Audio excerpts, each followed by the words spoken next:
Boa noite, pessoal. Começando aqui o 6º episódio do Café Binário, dessa vez com o professor Debois. Obrigada, professor, por ter aceitado o nosso convite. Hoje a gente vai ter aqui a Andressa e o Thomas, que são petianos, o Andrei, que faz parte do DA, e o João Belmonte, que é presidente da Atlética. Antes de começar, eu preciso dar 2 recados. Primeiro, falar que essa live tem o foco da gente conhecer melhor o professor e não falar sobre o calendário alternativo. E segundo, pedir para vocês darem autorização para o StreamYard no link aí da descrição, para a gente poder colocar os comentários de vocês na tela aqui, aparecer a foto e o nome bem bonitinho. E para começar, eu queria saber do Debois, como você se descreve? Como você se vê? Essas perguntas aí são difíceis, né? É bem pessoal, né? Maluco. Não sei. Essas perguntas são as mais difíceis, né? Vocês já me pegaram de início. Não sei, sei lá. Eu gosto da vida. Me divirto, tento me divertir com as coisas que eu faço. Acho que é isso. Acho que é o suficiente. Mas já tá ótimo. Não me venham com essas perguntas, assim. Essas aí são muito difíceis. E quem é uma inspiração para você? Quem do passado, de agora, seja na profissão, seja fora dela, algum hobby? Bom, de hobbies eu tenho vários, né? Mas de inspiração eu tenho várias pessoas que me inspiraram na vida acadêmica, o pessoal que eu trabalhei, né? Meus orientadores, por exemplo, o Rocha, a própria Renata foi minha orientadora, né? São todas pessoas que... O Rocha Costa foi meu orientador de graduação, de mestrado, e são todas pessoas que, desde o início, eu era... Desde o início do curso, acho que no segundo semestre, eu entrei como bolsista de iniciação científica, e todos esses professores que eu passei, a Graça Liza, a Renata Reiser, o Rocha Costa, todos me inspiraram e me fizeram entrar para a vida acadêmica, né? Então, eu tive bons exemplos durante a vida acadêmica que me fizeram seguir a carreira acadêmica. E o que te levou a escolher a computação? Olha, foi meio que na brincadeira ali, eu não sabia muito bem o que fazer no vestibular, e daí botei computação, porque eu tinha um amigo meu, que hoje está na Google até, o Feldens, era meu amigo, fazia computação, e eu achava legal, né? Tinha feito alguma coisa no colégio, mas nem tinha computador em casa.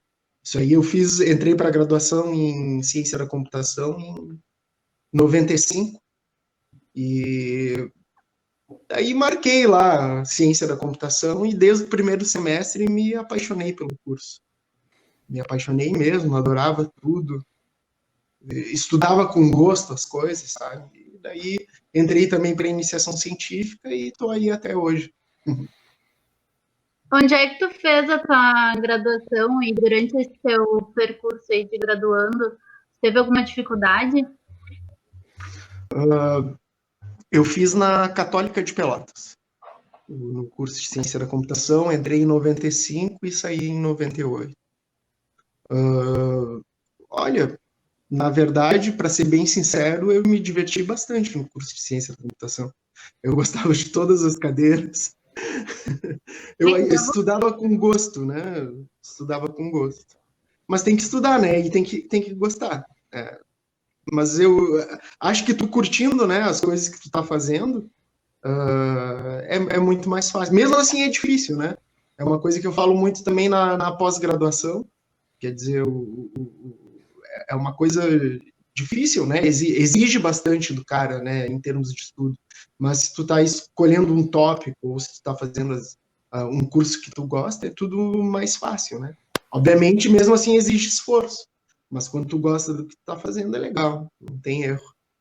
Sim, com certeza. E em relação à pós, onde é que tu fez o teu mestrado e como foi, assim, não relacionado à dificuldade, mas o que tu gostou, o que tu gostaria de mudar de repente na época, mas o que te fez trilhar esse caminho?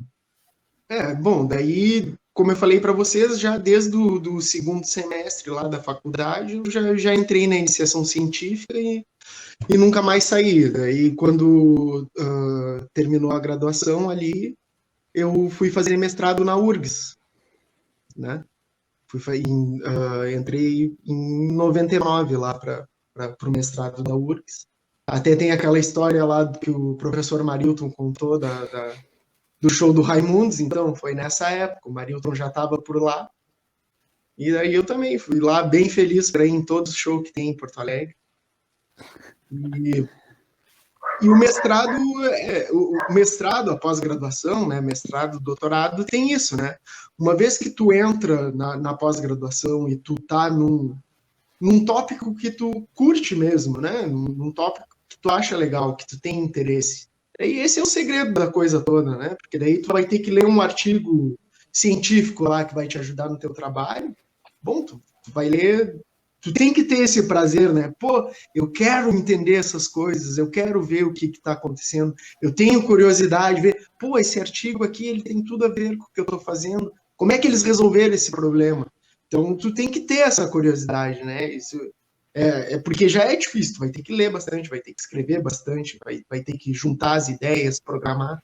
Então, tu tendo interesse, né? Esse é o segredo da coisa toda. Com certeza. E depois no mestrado da URGS, tu fez o doutorado onde? Eu fiz na Escócia, em Edimburgo, na Heriot-Watt University em Edimburgo. E daí foi meio legal. assim, até é uma dica que eu posso dar para vocês. Porque eu não consegui, era uma época que estava muito escassa as bolsas no Brasil, né? Não teve, agora já está escasso de novo, né? Mas teve uma época que era bem escassa, e daí depois teve bastante bolsas, e agora já está meio escasso, né? Mas como é que eu consegui, então, nessa época, o meu doutorado? Eu comecei a mandar, então, os artigos que eu tinha lido ali, que eu via que eram mais ou menos do assunto que tinha feito na minha dissertação de mestrado. Comecei a mandar e-mail para os caras. Eu sou o André, no meu mestrado eu fiz isso e isso, mandava um artigo ali, por isso que é bom escrever artigo em inglês, né? Dizia, tô a fim de fazer doutorado, o que rola de fazer e tal. Daí alguns respondem, não, se tu conseguir uma bolsa, tu pode vir, né? Tá. E daí tinha um cara que era bem da área, ele disse, não, tem interesse, vamos aplicar para uma bolsa que tem para gente que vem do terceiro mundo aí, a gente aplicou e eu consegui a bolsa. Quer dizer, foi tudo na conversinha ali, né? E daí eu ganhei uma bolsa que pagava as mensalidades da universidade e uma outra que ajudava no custo de vida lá, né? Uhum. E foi só no papo. Então essa é uma dica que eu posso dar para vocês. Né? Correu atrás mesmo. Mandem. Porque assim, os caras lá, eles têm grupo grande, né? Eles têm dinheiro para trazer as pessoas. E o que eles precisam? Eles precisam de mão de obra que vai resolver o problema deles. Uma vez que tu chega lá e te apresenta, diz, eu já li sobre essa área, eu já entendo essa área, já construí alguma coisa nessa área. Os caras vão querer, né? Os caras querem mão de obra. E foi Legal. assim que eu consegui. Só em troca de e-mail rolou o troço todo. Muito bacana. Em que época, mais ou menos, tu decidiu que ia seguir a carreira de professor, assim? Por que a carreira de professor? Seguir na área acadêmica? Foi algo que caiu meio de paraquedas, assim? Ou teve um momento de Não, foi... vou seguir. Né? Assim, como eu disse ali na graduação, eu logo curti essa história de pesquisar, principalmente, né? E eu via, o pessoal aí vive disso, né? Que massa. Fica na universidade pesquisando, que massa esse troço. E daí eu pensei, não, quero fazer isso. Mas a minha primeira experiência como professor mesmo, né? Foi em 2001. Em 2001, eu tinha recém acabado o mestrado ali e consegui uma vaga para dar sistemas distribuídos na Católica, em Pelotas. E daí foi a minha primeira experiência. E no início, parece que é fácil dar aula, né, e tal. E até depois que passa um tempo, as coisas ficam mais fáceis, mas no início é bem difícil ali. Eu me lembro minha primeira semana dando mais de uma cadeira de pensar assim, pô, meu Deus, é difícil esse troço. Porque é uma prova oral todo dia ali sobre o assunto, né? Tu tem que estar estudando, tem que estar fazendo. Mas daí depois, quando começa a dar o feedback ali, algum feedback positivo, também é bem, bem gratificante, né? E daí depois que eu peguei essas primeiras experiências de aula também, daí eu vi, não, é isso aí. Daí parti para o doutorado, né? Que a minha primeira experiência como professor foi isso, foi em 2001. E daí eu parti para o doutorado ali para o final de 2001 que eu fui fazer. Quantos anos tinha, professor? Ali, quando começou a dar as aulas? Bah, eu sou de 77, né? Que ano foi? 2001? Isso aí, façam as contas ali, 24. 24 por ali. Eu fiquei curioso sobre a tua vida no doutorado, foi na Escócia, né? É. Eu acho que é uma coisa assim que, pelo menos para a maioria dos universitários, a gente pensa em ir para outro país, fazer um pós, fazer um doutorado, alguma coisa assim, mas ainda é um negócio meio nebuloso, sabe? Como é que foi a vida lá? Como é que foi a tua experiência num país diferente? Tu já tinha viajado antes? Já tinha morado fora antes? Não,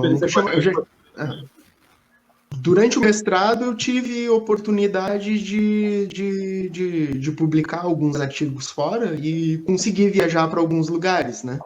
Até quando eu estava nessa conversa com o meu orientador, eu consegui publicar um artigo no congresso que ele ia, daí conversei com ele ao vivo e tal. Cara, a experiência de morar fora é muito massa, né? É muito legal. Muda a tua cabeça, né? Porque esse esquema cultural, assim, de tu viver num país e tu pensa que as coisas todas têm que ser feitas de uma forma, porque é a única forma que tu viu, né? E daí, de repente, tu vai para um lugar lá e as coisas são diferentes, de uma forma que tu nunca pensou antes, né? Então, muda a tua cabeça. Assim. Tu consegue... E conviver, né? Esse ambiente acadêmico sempre tem bastante gente de vários países diferentes, né? Então, lá na minha... Por exemplo, na sala que eu ficava lá no doutorado, era uma menina chinesa, um cara grego e um árabe descendente de palestino, né? E é diferente, né? No início eu morava naqueles dormitórios da universidade, daí eu dividia com uma inglesa, um indiano, e já não me lembro, eram 5 quartos dividiam uma cozinha, né? Então tu começa a conviver com pessoas diferentes, assim, olha, abre a tua cabeça, ó, é importante, é bem legal nisso, né? Conviver com outras culturas. Eu vou ter que perguntar porque eu fiquei curioso de novo. Tu chegou a cometer uma gafe, assim, por causa dessa diferença de cultura? Alguma coisa assim? Ou... Não. Volta e meia, né? Eu não sei se eu vou conseguir me lembrar de alguma coisa que eu possa falar, mas não eu não sei se eu consigo me lembrar agora de alguma história. Depois de um tempo, eu aluguei um apartamento com um espanhol e esse árabe descendente da Palestina. E daí a gente tinha umas coisas que a gente brincava até de comida, né? Por exemplo, o árabe era muçulmano, né? Ele não comia carne de porco. Daí a gente ficava de sacanagem, vou botar a carne de porco no teu... Eu fazia feijão para eles, daí quando eu fazia feijão para eles, eu tinha que usar a linguiça de carne de vaca, né? Daí depois eu brincava com ele, não, eu botei linguiça de porco. Mas era tudo de brincadeira, né? E ele também aprontava para mim. Mas essas coisas tu da convivência, assim, né? Com pessoas de outra cultura, tu vai aprender. E são experiências únicas, né? Mas Desculpa. Pode falar. você chegou a aprender outras línguas da outra aqui no Beck? Curioso para saber. Não.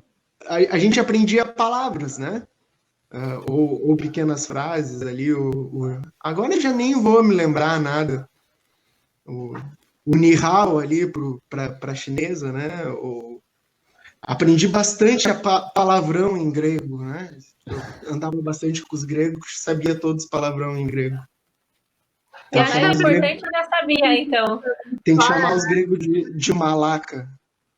Depois vocês procurem aí o que é. Dá até medo, professor. Não. Mas sim, eles chamavam um ao outro, eu também chamava eles. E mudando um pouco de assunto agora, o que você tem pesquisado na faculdade? Bom, o que eu tenho feito? Eu trabalho com a área de linguagens, né, e com a área de sistemas paralelos e distribuídos, né? Então, daí tem várias frentes em cima disso. Alguma ideia é pensar em abstrações em termos de linguagem que facilitem a programação de sistemas concorrentes, paralelos, distribuídos, né? Esse é o tipo de coisa que também o Gerson trabalha, né? Da área de linguagens. Daí, em cima disso, a gente tem vários projetos trabalhando com memórias transacionais, que é uma abstração para facilitar a programação concorrente, né? Quem fez lá sistemas operacionais sabe que é difícil controlar o acesso concorrente à memória, né? E a ideia de transações é tu usar uma abstração parecida com a de banco de dados, da transação de banco de dados, né? Que tu cria uma transação para acessar várias tabelas diferentes ali de uma forma que pareça o acesso atômico. Porque tu vai tirar, por exemplo, de uma conta e vai adicionar numa outra, isso tem que ser de forma atômica no banco de dados. Então diz, começa a transação, daí tu diz as ações que quer fazer, fecha a transação, manda executar, e daí o sistema garante que isso é executado de forma atômica. Daí a ideia das memórias transacionais é acessar a memória do computador como se fosse uma transação. Daí tu diz, abre a transação, diz, modifica tais variáveis dessa forma, fecha a transação, manda lá e o sistema garante essa consistência. Seria uma abstração para facilitar a programação de sistemas concorrentes. Então, isso é uma coisa que eu trabalho bastante, a gente tem várias frentes em cima disso. E a outra coisa que eu gosto de falar é que eu andei trabalhando tentando, né? Porque eu gosto bastante de música e tal, não sei quem foi na semana acadêmica ali, viu que eu tenho tentado trabalhar também com algo que junte música e as coisas de linguagens de programação, né, que eu trabalho. E a gente tem trabalhado com uma linguagem para programação de música, né? Tanto para a linguagem serve tanto para escrever músicas, né? Então tu escreve o código que representa uma música, mas para também fazer o que chama de live coding, que é tu expressar a música em tempo real, né? As modificações que tu faz no código vão afetando a música que está sendo tocada. Daí isso é também uma outra coisa que eu tenho trabalhado, mas daí mais por mim, preciso de alunos para ajudar aí. Esse é o trabalho, meu xodó, que eu faço sozinho. Como é que surgiu a tua banda? Qual delas? Não, eu toco na Caudilhos Cruéis e a Reflexo da Fundição. Reflexos da Fundição. A gente queria saber como é que surgiu, como é que são as músicas, quem é que compõe, se é tu. A Reflexo da Fundição, eu tinha umas ideias conceituais da ideia da coisa toda e gravei umas demos em casa, que eu tenho lá uns microfones, umas coisas, gravei umas demos, e daí comecei a tocar com a Reflexo da Fundição é 2, né? Eu e o Douglas Wig. Douglas Wig é meu afilhado. É meu afilhado. Ele é filho de um parceria meu, amigo meu do colégio. E daí eu sou o padrinho. E daí o Douglas também toca e a gente começou a fazer. O Douglas toca em várias bandas, né? E daí eu disse, Douglas, mandei para ele as músicas, vamos tocar isso aí e tal. E daí depois a gente começou a fazer as músicas juntos, né? E daí, bom, eu e o Douglas que fazemos essa palhaçada aí. O Júlio Machado tá perguntando desde quando tu toca guitarra? Desde eu comecei a tocar violão na 8ª série do 1º grau naquela época. Daí tinha uns amiguinhos ali que tocavam, comprei o violão e comecei a aprender com os amigos, assim. Daí logo a gente já começou a fazer bandinha no colégio para tocar lá nos festivais do colégio lá. Isso aí faz tempo, isso aí. Mas sempre foi no rock início mesmo? dos anos 90 ali. Hã? Sempre foi rock mesmo, teu gosto mesmo? Sempre Ou foi. antes era... A primeira banda que eu toquei, se eu não me engano, era um Ramones cover. Que era essa bandinha do colégio. Daí a gente fazia cover de Ramones, né? E daí sempre foi rock, né? Sempre foi rock. E eu toco também na Caudilhos Cruéis, que é uma banda de Rio Grande, que é de punk rock. Daí são dois caras lá, dois irmãos que fazem as músicas, e eu sou músico contratado. Aí toca eu e um outro amigo meu que é baterista, a gente é contratado da banda. Recebemos milhões de dólares para tocar na Caudilhos Cruéis. E a gente quer já saber... que a gente está nesse assunto, de onde veio o nome artístico? Qual? O André Terror? O André... Não, isso aí eu não me lembro. Não me lembro. Não, isso aí foi uma noite, quando a gente foi lançar ali o primeiro EP da banda, que tinha porque a banda, ela é pra ser tipo, a ideia é que não seja gente, né? É tipo, sei lá, uns caras mauzão, drogadão, não sei o que é diferente do que a gente é. Mas então daí a gente tem que criar uns personagens, né? É inspirado nessas bandas tipo Misfits, que misturam filmes de terror, né, com música e tal. E daí a gente pensou, não, tem que ter uma persona, né? Tem que ser um personagem, né? Porque é diferente do André, aquilo que tá ali, né? Então daí a gente pensou, não, vamos criar uns personagens que são os caras que são os mauzão aí dessa banda. É mais ou menos essa ideia.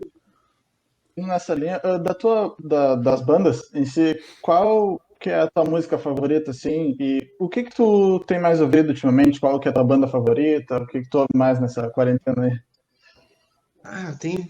Eu tô sempre escutando música, né? Vamos ver o que eu tava escutando. Essa semana eu tava escutando um álbum do The Cure, que eu não conhecia muito bem, que é Disintegration. É muito bom. Tenho escutado uma banda chamada Sleaford Mods, que é uma banda da Inglaterra, que é massa, que é dois caras. É um que programa umas bases eletrônicas e um outro cara que é tipo... Ele faz... parece punk misturado com rap, o jeito que ele... Parece que ele tá declamando uns poemas, assim. Sleaford Mods. Muito... Eles lançaram um disco novo e eu tava escutando essa semana. Essa semana também eu baixei uns álbuns mais recentes do Bob Dylan, que eu não conhecia. É isso aí. Que eu me lembre, é isso aí que eu tava escutando. E eu não me lembro mais o que tinham perguntado a respeito de bandas. Acho que é isso aí. Da tua banda, qual que é a música que tu mais gosta? Aí pegou pesado. Eu tenho medo até de falar o nome das músicas aqui. A gente tá gravando um que meio que parou agora por causa da pandemia. A gente gravou 8 baterias, né? E daí agora a gente estava gravando as coisas por cima para sair esse novo EP aí. Daí tem várias músicas legais, como Fumar Crack o Dia Inteiro. O que mais tem? Mate Deus. Uma melhor que a outra. Minha Pequena Garota Frankenstein. São ótimas. Pura poesia. Aproveitando, a gente tem uma pergunta do Leomar aqui. Sabemos que o Roberto Carlos é uma inspiração para a tua formação musical. Qual a relação dessa referência e as consagradas músicas Aborto Piá e Pomba Gira? Mas tem tudo, velho. Na real, eu curto Roberto Carlos pra caralho. Eu gosto, aquele disco Inimitável, escutem esse disco aí. Aquele 77 do Roberto Carlos. Eu tenho um monte de Roberto Carlos em casa, em LP, né? Eu curto mesmo. E tem umas músicas, a pegada Jovem Guarda ali, mais do início da carreira do Roberto Carlos, ela é uma pegada meio punk ali também. Por exemplo, Aborto Piá não, mas Pomba Gira é punk rock, né? E tem a mesma pegada ali da Jovem Guarda, né? Só é um pouquinho mais rápido. Mas a sequência de acordes, as coisas, é parecido mesmo. E eu acho que é por isso que eu curto Roberto Carlos, né? E eu curto mesmo. Eu devo ter uns 10 LP do Roberto Carlos lá em casa. Ouve só no Natal. Tem mais uma pergunta do Facebook aqui, do Eduardo Marques. Professor, qual é a melhor música do Pink Floyd, na tua opinião? Então, é aquele bagulho que todo mundo acha que eu não gosto de Pink Floyd. Mas, na real, eu gosto. Só que entende que é aquela persona lá, o personagem da banda, né? E tem uma pegada meio contra a religião, né? A coisa da banda. E Pink Floyd é meio que uma religião, tu não pode falar mal, né? Às vezes eu falava de sacanagem, não sei, Pink Floyd é um lixo, só para ver a cara das pessoas e as pessoas ficam bravas. Então é mais ou menos essa jogada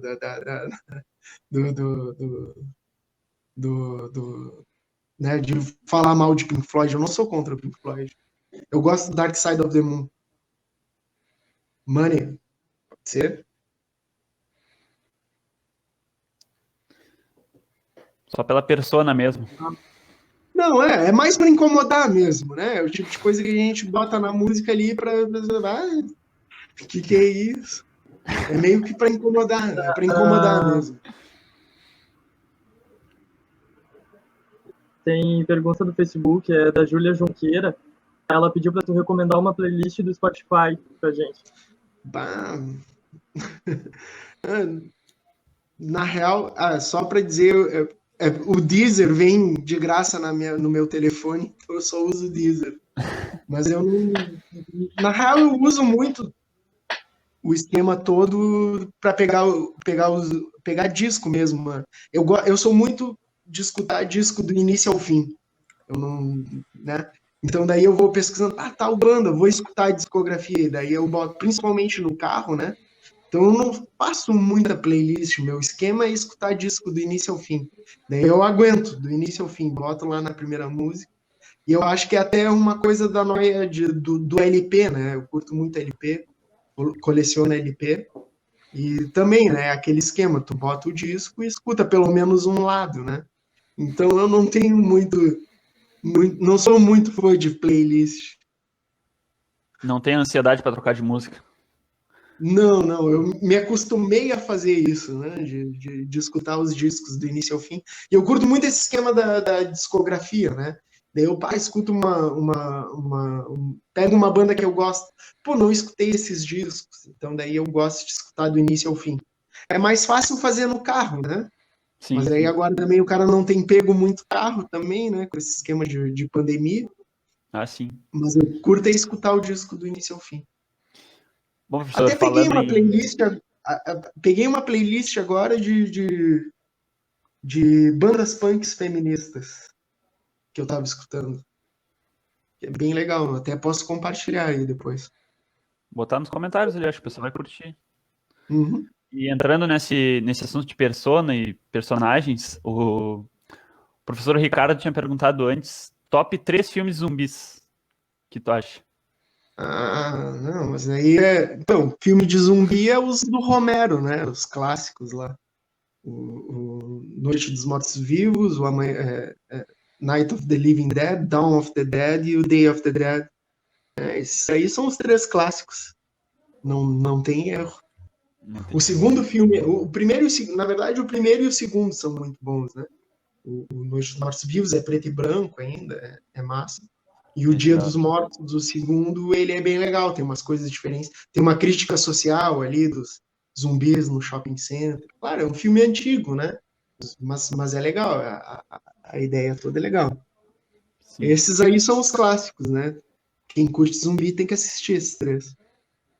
E aí tem aquele... Eu gosto muito daquele comédia do o Shaun of the Dead. Não me lembro como é que é em português. Acho que eu já ouvi falar, mas não tô recordando. Todo mundo quase morto é o nome do filme em português. É uma comédia romântica com zumbis. Uhum. Ali, acho que esse filme é de, sei lá, do início dos anos 2000 ali, eu acho. Esse filme é bem massa. E o que tu acha dos últimos que foram lançados? Os últimos eu digo, tipo, The Walking Dead, tá ligado? Sério. Tem muita gente que critica porque diz que meio que não tem como fazer nada de zumbi depois disso, porque eles já aproveitaram tudo, sabe? Pois é, uma coisa é que a temática zumbi tá meio desgastada, né? Então, na verdade, eu tenho evitado esse tipo de filme.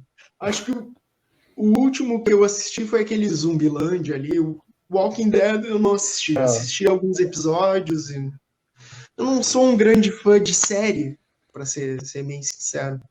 Eu acho meio novelinha demais a maioria. Mas não recomenda nenhuma? Cara, eu não tenho.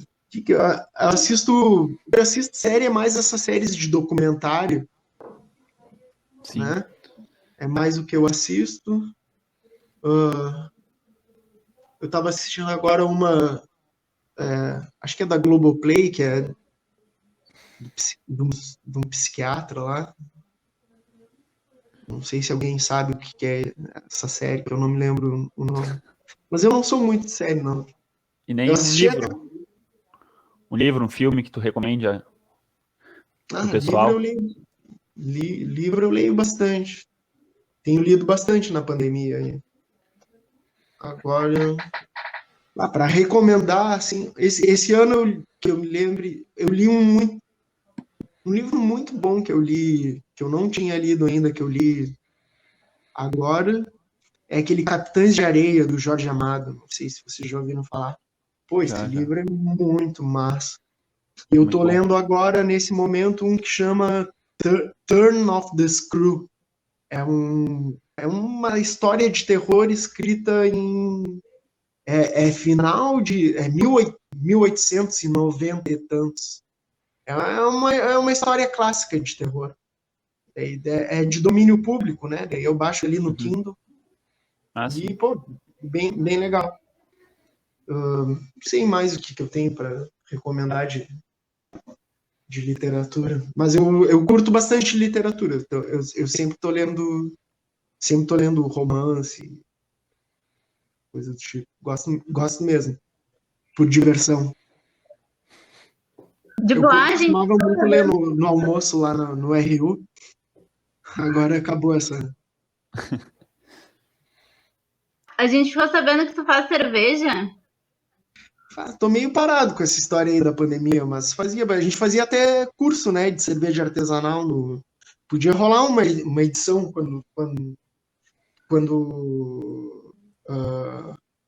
voltar ao normal as coisas, aí a gente podia fazer uma edição. A gente sempre fazia ali, junto com a semana acadêmica, né? Acho que rolou 3 edições do curso de cerveja artesanal. A gente podia fazer uma nova edição aí, fazer uns litros e depois fazer um churrasco da computação para beber eles. Eu apoio. Vamos dar. Quando é que vai tocar de novo? A história de começar a fazer cerveja, vou até dizer, comecei a fazer cerveja com o cara que está fazendo cerveja agora ali na nave. Não sei se vocês já provaram as cervejas da nave, que agora eles estão fazendo ali, né? É o Rodrigo Grupelli. A gente tinha viajado para a Europa lá, tinha tomado um monte de cerveja diferente, daí descobrimos que dava para fazer cerveja e a gente começou a estudar junto e fizemos a primeira cerveja. Hoje o cara é profissional aí, montou uma cervejaria e tá... E obviamente ele é muito melhor que eu. Eu sempre eu faço bem porque eu sempre pego dicas com com o Rodrigo Grupelli. Lá Isso daí a gente resolve provando as duas, né? Tem que provar tudo. Então, para fazer cerveja bem, tem que beber bastante, né? Tem que provar, tem que provar. Tem que saber o gosto da cerveja, tem que conhecer os estilos. Então é um trabalho árduo, tem que beber. O Leomar mandou uma pergunta aqui. Grande Debois, conta pra gente, o gosto pela cerveja vem dessa experiência no Velho Mundo? Ah, sim, com certeza. Então, uma das coisas que tu... Porque notem que eu fui para lá em 2001, né? Em 2001 aqui tinha só essas lager, né? Cerveja não tinha cerveja diferente. Daí o cara vai lá, vai na Escócia, né? Reino Unido, lá a diversão é ir pro pub. Daí chega lá no pub, tu quer pedir uma cerveja, tem um monte de cerveja e dizia, tá, mas o que é isso? E vários estilos, né? E tal, e daí você vai, mas tá, eu quero. Aí você é obrigado a beber todas, né? Não daí comecei a provar. Daí me apaixonei lá, como acontece com todo mundo que começa a tomar cerveja artesanal. Geralmente, quando começa a provar um sabor diferente, se acostumar, começa a gostar de IPA, né? E daí eu comecei a provar as IPAs, só queria tomar IPA lá e tal. E eu sempre pensava nisso, né, nessa história, dizer, mas no Brasil não tem nenhuma dessas cervejas aí, se eu voltar, como é que vai acontecer esse negócio? E daí eu também comecei a conversar com o Pedro, porque lá o movimento de cerveja artesanal caseira, né, é bem forte, porque o pessoal bebe bastante, né, são conhecidos por... Se vocês acham que a gente bebe aqui, não chega nem nos pés dos caras lá, né? Os caras bebem de verdade lá. E daí eu também vi que existia esse movimento de fazer cerveja em casa. E daí, quando eu voltei, eu comecei a falar com esse amigo lá, o Rodrigo, e a gente começou a ler sobre isso. E daí começou a rolar essa história de fazer cerveja. Já faz uns 8 anos aí, eu acho, que a gente começou a fazer cerveja. Bastante tempo. Bastante tempo. Vamos organizar uma live, então, para você ensinar a gente a fazer cerveja. Pois é. O problema é que todo mundo quer beber a cerveja, mas ninguém quer ajudar a fazer, né? Ninguém quer ajudar a fazer. O dia de fazer a cerveja ali dá até da hora que tu começa até tu limpar tudo, olha, dá mais de 10 horas de trabalho, né? Mas vale a pena para ver os alunos felizes, né? Não, mas então, vamos organizar agora quando voltar as coisas ao normal, vamos organizar aí fazer uma cerveja conjunta aí. E a gente leva o equipamento em algum lugar aí e fazemos todo mundo junto. A gente projeta a receita. Pois é, então, vamos fazer isso aí. A gente faz tudo ali, tem uns softwares, né, para projetar a receita. A gente projeta a receita junto e fazemos uma cerveja. Combinado, hein? Combinado, então. Podem me cobrar. Combinado. Vamos. Agora, aparentemente, querem saber dos teus animais de estimação. Então, agora eu tô com... Nem sei, cadê? Estão dormindo aqui, vamos ver se eu pego um. Inclusive, tem perguntas no Facebook, comentários sobre os teus gatos. Esse aqui essa aqui é a IPA. Não sei se está dando para ver. Eles são pretos, os dois, né? Então, daí... fica difícil de mostrar os bichos. Então, essas aqui eu peguei com o Vilney e a Amanda. Eu tive um gato, daí ele faleceu, eu já estava há mais de anos sem gato, e daí eu gosto muito de gato. E daí eles estavam com esses 2 gatinhos pretos lá para dar. E daí peguei eles, e por sinal eles chegaram no primeiro dia do isolamento social, então estão me fazendo companhia. Eram uns cocô de gato desse tamanhozinho. E agora tem esses gatão aqui bonitos. Qual é o nome do outro? É o morcego e a IPA. Ou Satanás e Mortícia. Eu chamo de gato e gata. É a pergunta que o Leomar mandou. É verdade que tu tem gatos e que o nome de um deles é Satanás? Mais ou menos. 7 gatos. Então, um é Satanás ou morcego e o outro é IPA ou Mortícia. Daí cada vez eu chamo de um jeito. E geralmente eu chamo de gato e gata. Gato é Cadê o complicado. gato e cadê a gata? Ele só atende pelo barulho da ração, né? Ah, sim.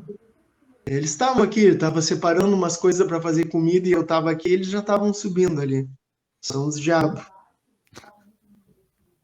Mas são a coisa mais querida esses gatos. Apaixonado pelos meus gatos. A Clarissa tá perguntando o que te fez gostar de gatos. Pá, na verdade, eu nunca tive gato em casa, né? Minha família nunca teve, e daí eu comecei. Na verdade, começou com uma namorada. Eu tive uma namorada que tinha um gato, e daí eu achei muito massa os bichos. Muito massa. E daí, bom, acabou o namoro, mas sobrou o meu amor pelos gatos. E daí acabei adotando um gato. Que foi o primeiro gato, que era um Mojica, que era em homenagem ao Zé do Caixão. Não o Mujica, é o Mojica. José Mojica Marins, popularmente conhecido como Zé do Caixão. E daí depois... Bom, daí agora quero ter gato sempre. Quem não gosta de gato é porque não convive com gato. Gato é muito massa. É verdade. Isso é verdade. Bom, professor, uma comida predileta? Bah, eu como de tudo, gente. Não tem nada que eu não coma. Sem frescura. Sem frescura nenhuma, eu como qualquer coisa. Então qual a coisa Então, mais estranha que tu já comeu? Hã? Então qual a coisa mais estranha que tu já comeu? Ah, já comi de tudo, gente. Já comi grilo, escargot. Ah, eu não me encolho, não. E esse troço de morar fora também, né? Te ajuda a tu... Porque, tu vai viajar para uma coisa importante de conhecer um país é conhecer a gastronomia. Daí tu não pode chegar lá com, não gosto de cebola, não sei o quê. Não, né? Tem que comer tudo.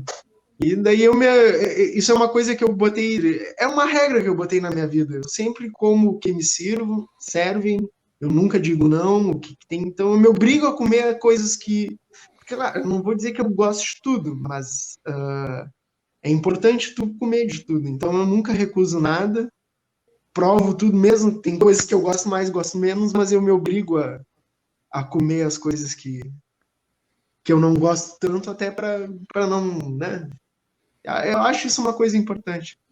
E, bom, agora no verão, meu prato preferido. No inverno, meu prato preferido é mocotó. Bah, é muito bom. Eu sou fã de mocotó. Tô correndo atrás dos lugares aí para ver quem é que me traz mocotó. O que faz falta também, professor, é uma cachaça de pimenta lá do Diabluras lá. Ah, pois é, nem me falo. Diabluras é uma tristeza que fechou, né?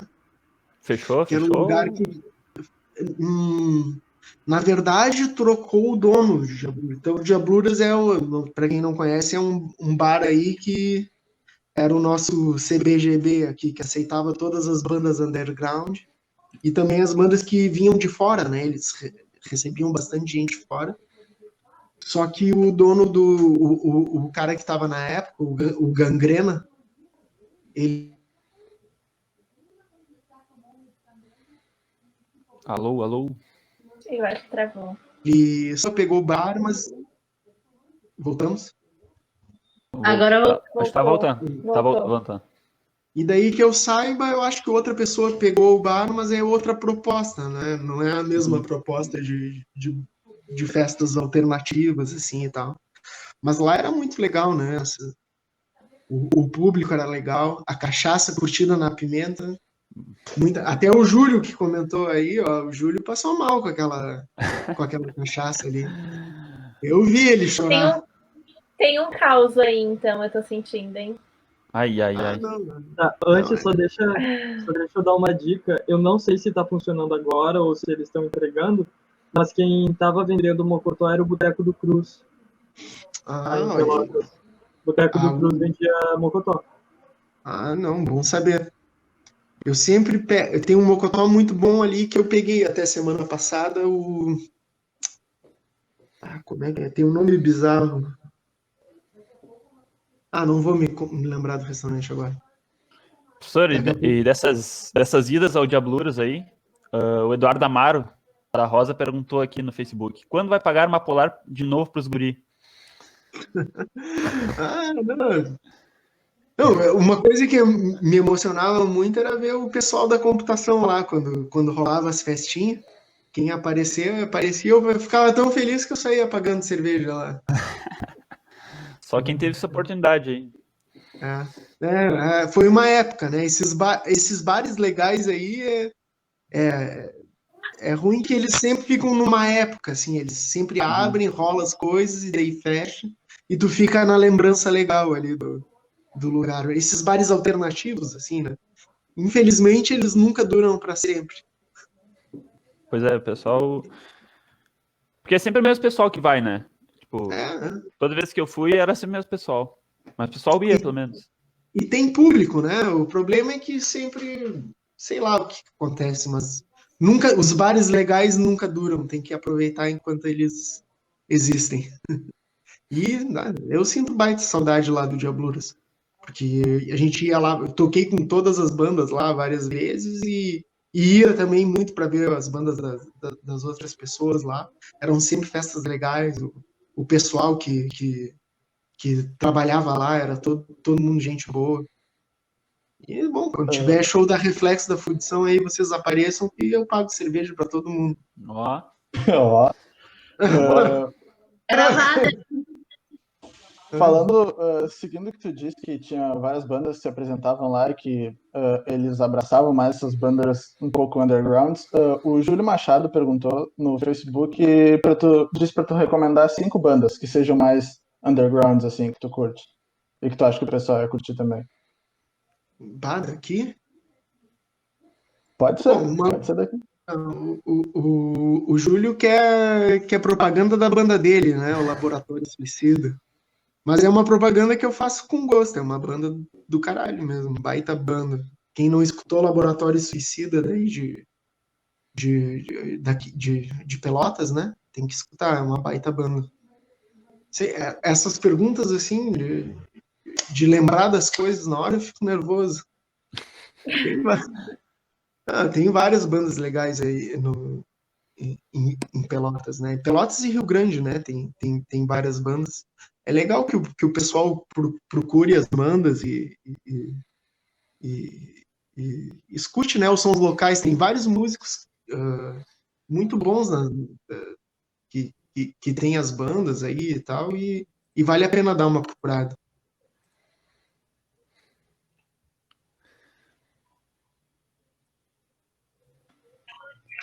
O Júlio Machado mandou aqui no Facebook, pediu para você contar a sua versão da vez que tu levou o Marilton pra Roda Punk.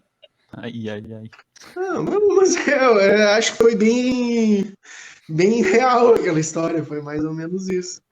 A gente estava lá, e o Marilton é bom, né? Ele é grande, eu me protegi bastante com ele. E ele estava curtindo mesmo, né? A gente bebeu algumas. Faltou contar a história do X que a gente sempre comia depois lá. Mas acho que foi bem aquilo ali a história.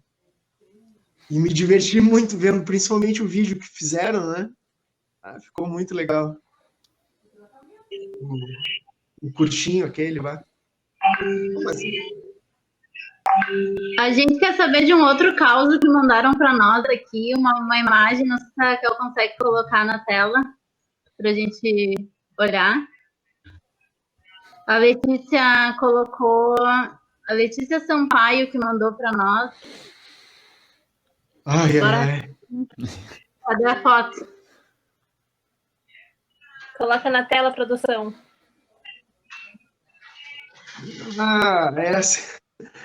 Essa história aí dizem que eu fiz Não, isso aí era uma prova. Era uma prova de dedução natural de que Deus não existe. Olha o que deu.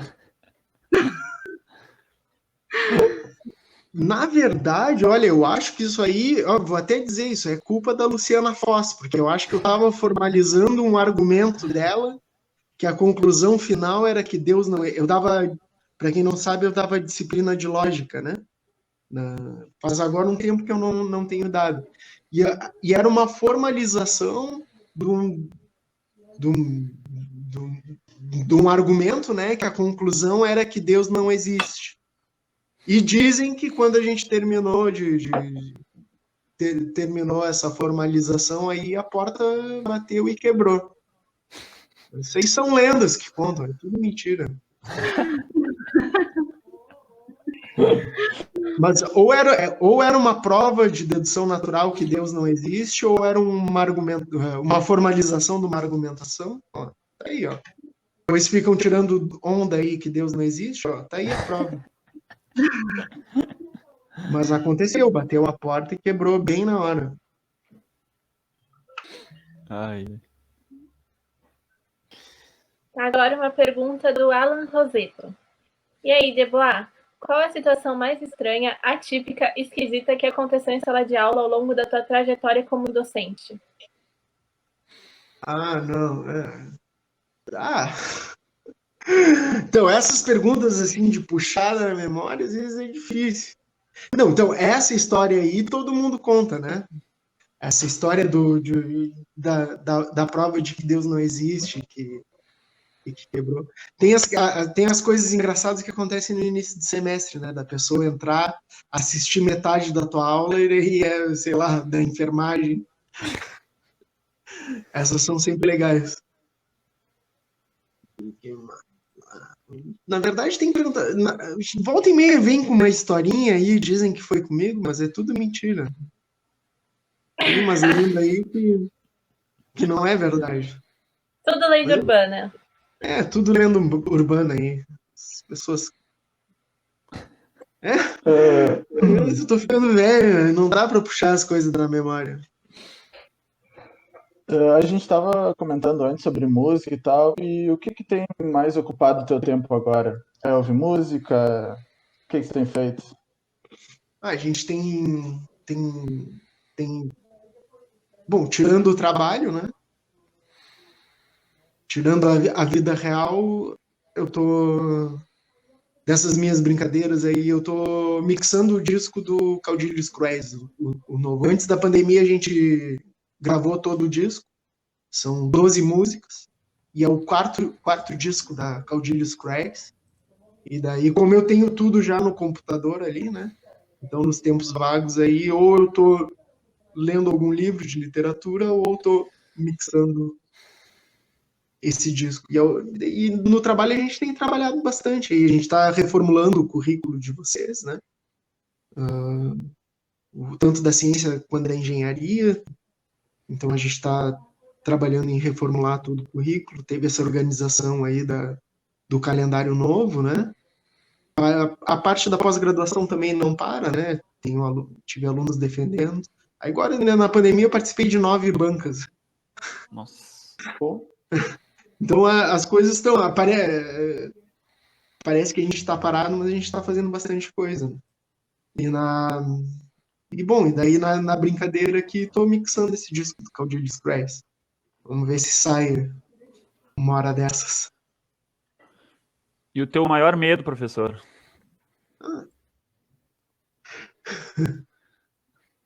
Meu maior medo? Não tenho medo de nada.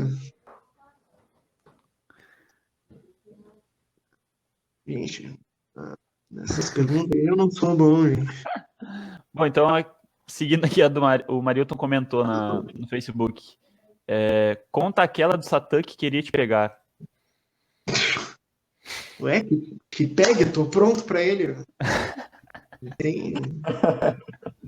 Pronto. Que história é essa aí, professor? Não sei de nada. Acho que não é do bagulho. Eu acho que eu botei uma história do Instagram do gato querendo entrar na porta, só aparecia a pata e eu falava que era o Satanás querendo me pegar. Mas era a patinha do gato querendo abrir a porta. Eu acho que ele diz que ele tá falando. Mas Satanás pode vir aí, ó. Tô pronto. Tem essa.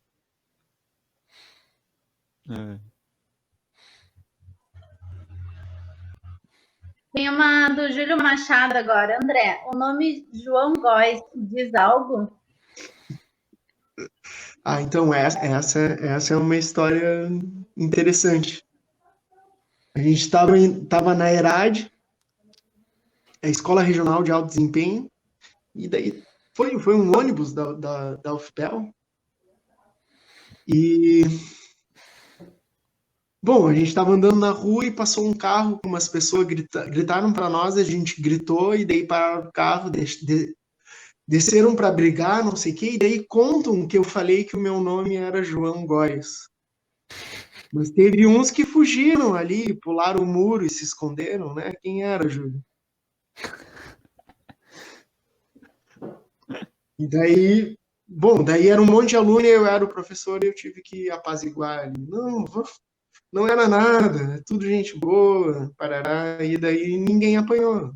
Essa é uma história bonita. Mas foi por pouco.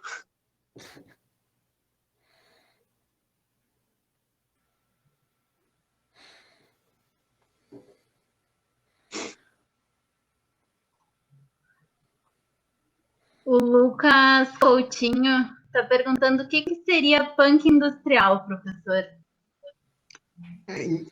Industrial é um estilo de música que mistura, né, bastante coisa eletrônica, né, industrial, que é a história do barulho industrial, né, das máquinas batendo. Então essa é a influência e mistura eletrônico com rock, né? Então geralmente tem bases programadas e as bandas, muitas misturam trechos de filme também, então tem bastante colagem de coisa. E daí a gente pensou no punk, né? E o industrial muitas vezes é voltado mais para o metal, e como a gente era mais para o punk ali, a gente pensou em dizer que era o punk industrial. São estilos de umas bandas, as mais famosas Nine Inch Nails e Ministry, né? White Zombie tem alguma coisa. As bandas mais famosas do industrial, acho que é isso. Ministry, Nine Inch Nails. Então, daí a gente faz, nas músicas da Reflexos, a gente sempre faz homenagem ao Zé do Caixão, ao Mojica, né? Então, todas as músicas têm alguns trechinhos de filme, e daí ao vivo a gente tenta botar esses trechos de filme também. E daí é essa jogada do punk industrial. Agora uma pergunta rápida. Máquina ou pessoa? Não, pessoa, sempre. Máquina ou pessoa? Não, pessoas. Um problema dessa história do isolamento é se acostumar a ficar sem pessoas, né? Mas faz falta, né? Semana passada, segunda-feira passada, eu fui lá na universidade, que eles estavam instalando cortinas ali no nosso andar novo, né? E daí eu fui lá dar uma olhada como é que tava ficando e tal, e é tão triste ver aquele prédio lá vazio, né? Assim, sem ninguém e tal. Tô com saudade de conviver com pessoas. Quero pessoas. Tô com saudade da UFPEL, tô com saudade de vocês. Tomara que a gente consiga se ver ao vivo, né? O quanto antes. Eu tô com saudade, pelo menos. Todos estamos, professor. Tô com saudade. Saudade de ir num bar. Tô com Professor saudade de ir num bar. Luciano. Vamos no bar do Zé então, professor. Assim que voltar às aulas, primeiro dia, Fechou. Só chamar. vambora. O professor Luciano Agostini perguntou qual o teu escritor preferido? É difícil. Eu gosto de ler bastante. Eu tento me forçar a ler literatura sempre, né? Mas sei lá, já teve épocas que eu gostava lá do Bukowski, quando era mais novo. Daí li tudo que tinha a ver com ele. Um cara que eu gosto muito, que faleceu agora, que é bem legal de ler, é o Rubem Fonseca. Não sei se vocês já ouviram. É um contista brasileiro. Dalton Trevisan também, um outro contista brasileiro que eu acho muito bom. E tem Machado de Assis, é massa pra caramba. Olha, literatura é o canal. Mas preferida, eu não tenho banda preferida, nem escritor preferido. Isso é do momento, né, gente? Isso também a gente tem que ir mudando na vida, né? Gostando de certas coisas numa época, outras coisas. O negócio de preferido é por época. É verdade. Tu gosta de Então tudo, agora, mas tem... agora, como eu li o Jorge Amado, esse eu tô apaixonado pelo Jorge Amado, meu novo escritor preferido. Muito bom. Eu acho que acabaram as perguntas, então a gente vai encerrar. Queria Foi agradecer rápido. ao público, todo mundo que assistiu a gente hoje, mandou as perguntas. Agradecer a você, professor, também, por ter aceitado o convite. Foi muito legal a live. Eu que agradeço vocês terem convidado. Que massa. O João Belmonte também, que é da Atlética, que veio hoje aqui com a gente participar. Obrigado E pela dar alguns participação. avisos finais também. O vídeo depois vai estar disponível lá no YouTube, no canal do PET Computação FPEL. Então, se vocês forem lá, todos os vídeos do Café Binário vão estar lá. Tem o podcast no Spotify também, que é Café Binário. E também pedir para vocês seguirem o @ da computação lá no Instagram, que é @computação.fpel. Seguir o da Atlética também. Qual que é o da Atlética, Belmonte? Eu acho que é AACUFPEL. Sempre é muito arroba na minha cabeça, sempre esqueço. Enfim, depois a gente coloca lá nos comentários e vocês seguem lá a Atlética também. Eles estão fazendo campeonato de LOL, é bem legal. Sexta-feira tem de TFT, para quem se interessar. Isso aí. E também pedir para vocês responderem o formulário para poder passar o feedback para a gente, se a gente precisar melhorar alguma coisa, quem vocês querem ver aqui. E eu acho que é isso. Obrigada a todo mundo. Alguém quer falar alguma coisa?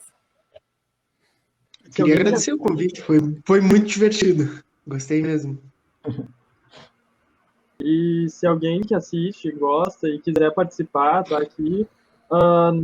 Tipo, não tem restrição. Se for aluno, quiser participar também do Café Binário, manda mensagem pra gente e a gente acerta.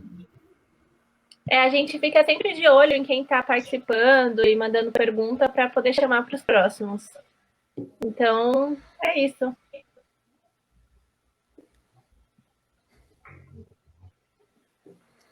Obrigado, pessoal. Tchau, tchau. Valeu. Boa noite.